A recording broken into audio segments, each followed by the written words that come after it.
ආයිබෝන් සියලු දෙනාට අද අපි කරන්න යන්නේ Nissan Magnite AMT රථයක් හරියට කොහොමද පාක් කරගන්න කියලා වීඩියෝ එකක්. මේකෙදි කියන්න ඕනේ මේ වීඩියෝ එක ගොඩක් දෙනෙක් ඉල්ලපු වීඩියෝ එකක්. ඒ වගේම වාහනයක් අලුතෙන් ගත්තු කෙනෙක්ට ප්‍රයෝජනවත් වෙයි කියලා තමයි මේ වීඩියෝ එක මම කරන්න බලාපොරොත්තු වෙන්නේ. හරි.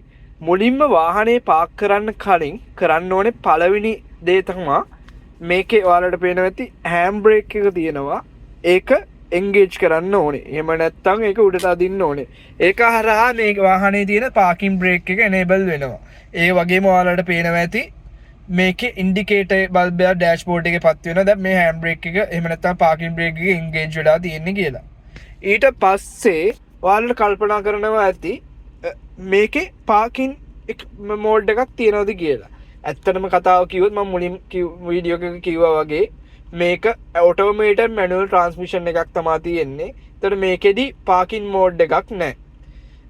හැබැයි ඔයාලට කරන්න පුළුවන් තවත් සේෆ්ටි ෆීචර් එකක් තමයි ඔයාලට පේනවා ඇති දැන් මේකේ මම වෙහිකල් එක පාක් කරද්දී ඔයාලා වාහනේ කන්දකට වගේ පාක් කරනවා නම් මූණ කන්දකට ෆේස් කරලා වගේ පාක් කරනවා නම් ඔයාලට කරන්න පුළුවන් තවත් අමතර සේෆ්ටි ෆීචර් එකක් තමයි මේක හරහා ගිහිල්ලා ඔයාලට මැනුවල් ට්‍රාන්ස්මිෂන් එකෙන් මැනුවල් G එකකට දාලා වාහනේ පාක් කරන්න පුළුවන්. ඒ වගේම වාහනේ පල්ලමකට මූණලා වගේ පාක් කරනවා නම් ඔයාලට කරන්න පුළුවන් තවත් සේෆ්ටි ෆීචර් එකක් තමයි මේක හරහා ඔයාලට රිවර්ස් එකට දාලා පාක් කරන්න පුළුවන්.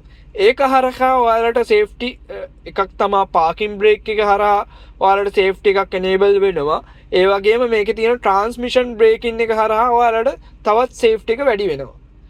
ඒක තමයි මේ Nissan Magnite Tecna Plus AMT රථයක් කොහොමද පාක් කරන්න කියලා. මේ වීඩියෝ එක වැදගත් වෙයි කියලා හිතනවා නම් මේ වීඩියෝ එක ලයික් කරන්න, ෂෙයා කරන්න. ඒ වගේම මේ වගේ වැදගත් තවත් ඉස්සරහට වීඩියෝ ගේන්න බලාපොරොත්තු වෙනවා. channel එක subscribe